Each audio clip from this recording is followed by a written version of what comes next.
நினிவேக்கு போக சொன்னா ஆள் எங்க போறாரு?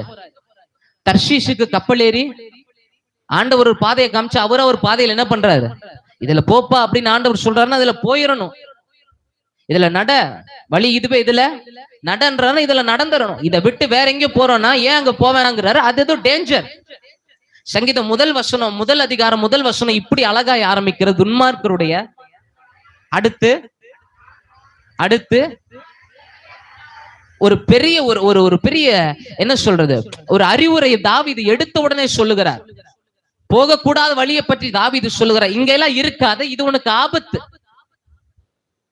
இது எல்லாம் உன் வாழ்க்கையை அழிச்சிரும். ஆனா ஒண்ணு பண்ண, அந்த நல்ல மெய்ப்பனுடைய மந்தைக்குள்ள இரு.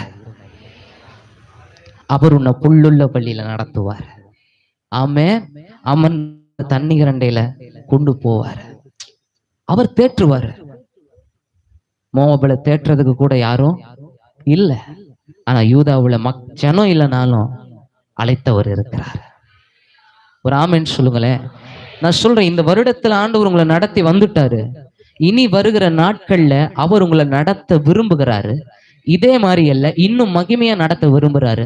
அதற்கு நாம் செய்ய வேண்டிய சில காரியங்கள் இருக்கிறது. என்னது? முதல்ல தேவ கரத்தில் அடங்குகிறார்.